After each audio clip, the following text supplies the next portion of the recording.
Welcome back to College Football Addiction, talking a little bit about this Colorado-Kansas State game with you guys.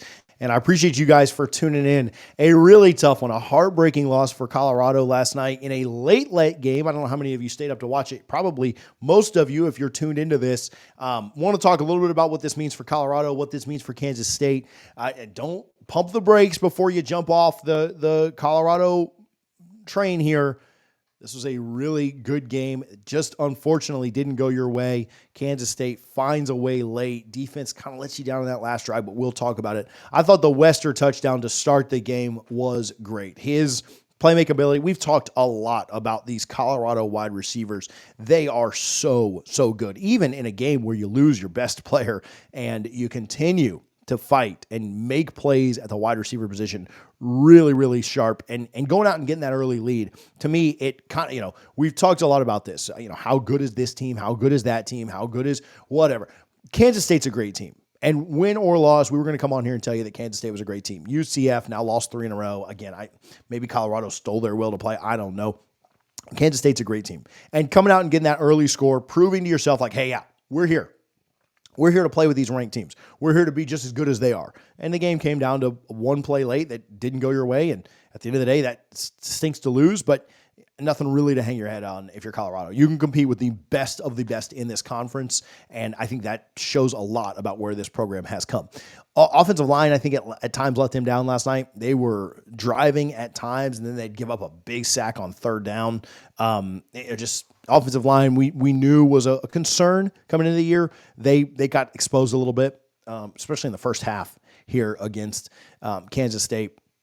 They had chances to continue to add to their scoring total in the first half, and they just couldn't get it done, right? 7 points, not enough. You needed more offense. You thought you could get it. The secondary was good. The wide receivers were good against their secondary. Shador was good when he had time. Very good passing night. The offensive line, I think, was kind of what let you down here and gave you trouble. You'd be driving, give up a big sack on third down, and man, that would screw the drive over, right?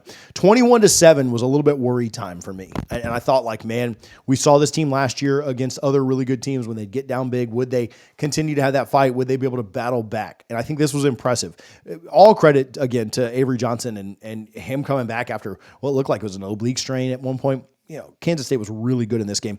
But a lot of credit to Colorado as well for the way that they fought back. A heck of an answer on a drive by Shador, getting them right back in it. It was 21-7. They got him back in it. Got it back to 21-14 at that point. And then, Shepard was great on that drive that ended up cutting it to 21-14. And you kind of, again, you got to breathe a sigh of relief. You weren't back all the way, but it was 21-14. And you're thinking, okay, well, they're not going to quit. They're not going to give up. I don't have the worry of last year where things just snowball out of control. You fought back and you got it back to 21-14, which I thought was really big. Shepard was great on that drive. Wester continued to be great. I thought that, the wide receivers, again, were really good for you. They battled back from 2 scores down with 7 minutes to go. I thought that was impressive. The touchdown run was impressive. And then, Kansas State, what are you doing throwing the ball here and giving up an interception? The interception was huge. The return puts them into, no pun intended, prime field position. And huge play from the defense, right? You want that kind of stuff from the defense. Now, Kansas State ended up scoring, 31 points, but your defense basically got you 7 with that interception. The offense had to go finish the drive, but I thought that the defense played well enough to kind of put you in position to win this game until that last drive, which we'll talk about in a minute. The Wester touchdown with 3 minutes to go, you take the lead, your first lead since it was 7-0. And at that point you think just one stop, and Colorado gets the biggest win in the Coach Prime era. They're probably favorites to go to the Big 12 championship. I don't know that they would be favorites to win it against BYU, who also looks really good. But you're thinking, man, this is it. The Wester touchdown, massive play. Felt like at that moment they were going to steal it. However, the defense, man, how discouraging, how frustrating. A defense that I thought had played pretty well on the night just gives it right back. Huge run, then a huge pass to end up getting it. frustrating. A good job by Kansas State. They made the plays, right? Like, I'm not going to sit here and just say, oh, just, crucify the defense or anything like that. But man, they had their chance. They had their chance to get it, and they just could not get it done. Again, full credit to Kansas State. They went out and made the plays. They went out and got it done. They went out and took advantage of a Colorado defense that was gassed, was tired, had just run back a pick, had to be put right back on the field after Colorado scored quickly. Man, you just wish that you had those plays back. You wish that you could have at least made them drive the field, not just give it all up right away. I guess if there's one silver lining, you did give it up quickly, and Colorado had a chance there late in the game, but just couldn't get anything going on that last drive. The offensive line, again, made it really, really tough on you. Not having your best players out there made it really tough on you at times too. But you had a shot there late, and just couldn't get it done, right? 4th and 5, again, Shedeur, no time. I didn't love the pass down the sideline. I didn't think the ball was catchable. Maybe it should have been DPI, maybe not. I don't know, but the ball was like 3 or 4 yards out of bounds. I don't think they're ever going to call that in that situation. That'd be a massive bailout if they did. Just couldn't take advantage of the opportunity kind of in front of you. And they had a chance though. They battled. They certainly fought. And Colorado continues to prove people wrong, right? Oh, they're not even going to be close in this Kansas State game. They had the lead with 3 minutes to go. Now they couldn't hold on to it. They couldn't get it done. Massive shout out again to Kansas State. I'm not trying to take anything away from them, but I do think that Colorado proved some things last night. Shedeur, again, a great game. 34 of 40, 388 yards. He had 3 touchdowns, the 1 pick, which wasn't very good, but you're allowed a mistake here or there. He just overthrew the guy. Good play by the Kansas State secondary to end up coming down with the ball. No running game at all in this game. I think that this running attack has to get better. They're so one-dimensional. I think that, in late game situations and in certain predictable situations that, the other team kind of knows what's coming. They know what to do to guard Colorado. And that's where I think they do have to get the running game going. We've had Jay on here to talk about this, Primetime for College Football. Go check him out.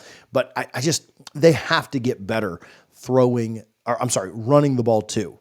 And I know they're so elite passing, and so that kind of makes up for it. But in a game like this, a little bit of a running attack, a little bit of just being able to slow the game down, not put your defense back out there so many times, that would complement the football game so well. Maybe that's tough to do with the offensive line issues. Maybe that's tough to do with how good Shedeur truly is. But man, that rushing attack was just non-existent last night. Giddens from Kansas State had 182 yards on the ground. He was really, really good. Avery had 224 through the air. They were very balanced. They ran the ball and passed the ball effectively, and I think that balance is ultimately what won them the game. Had a big run on the last drive, had a big pass on the last drive. They were very balanced. Colorado, kind of a one-sided show, with passing being absolutely elite and the running game just not being good enough. Now, where does Colorado go from here? Well, they're favored to win every game the rest of the way. So 10-2 is still possible. If you go 10-2, I think you may find a way to sneak into that Big 12 championship. But even if you don't, if you go 10-2, are you looking at a playoff berth? You think they're leaving Colorado out at 10-2, even if they don't make the Big 12 championship? I think Colorado gets in at 10-2. I think there's no way they're leaving Coach Prime and Shedeur and Travis. I haven't gotten an update on the injury or anything like that. I don't think that they're not putting that team in. Obviously, you need to get Hunter back. That is massive for this team. And not having him out there was a big deal. What about for Kansas State? Well, they're favorites now to be in the Big 12 title game with BYU. Maybe set up a rematch there.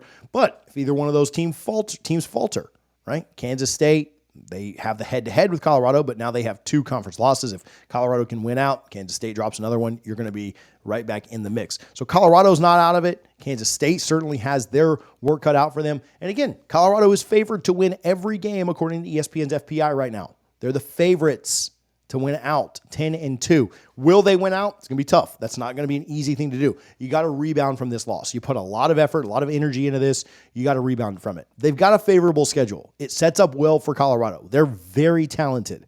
They're not going to play any team that's as good as Kansas State the rest of the way. They can go out and get this done. How do they rebound? This was a gut-wrenching, a gut blow of a loss. This one hurts. This one stings if you're Colorado. Feels great if you're Kansas State. You went on the road and you escaped with a victory. If you're Colorado, how do you rebound from this? I have no doubts that they'll rebound well under Coach Prime. Got to come out and get a win next week. Got to come out, get a win immediately to get the sting of this loss off of you. They did a good job of that after Nebraska, winning a few games in a row. Got to go do that again now. Get yourself back in the picture. Get yourself back in the conversation. Thought they played well. Not well enough to win, but I think they were this close. If they can capitalize, if they can learn from the mistakes, they'll be just fine. Season's not over. It's frustrating, I'm sure. Season's not over just yet. Got to find a way to go win next week. We'll be tuned in. We'll be covering it. We'll talk with Jay about it, I'm sure. Make sure that you're subscribed, Buffs fans, Kansas State fans. We're going to continue to talk about you guys. I think, again, you're the favorites to get that rematch with BYU at this point. Can't slip up, or a team like Colorado might jump ahead of you. But I think you've got a really good chance if you're Kansas State to run the table, maybe go get a rematch with BYU, and a fun one that you would have there in the Big 12 championship. So make sure you're subscribed here to College Football Addiction. We appreciate you guys for tuning in. We'll talk to you soon.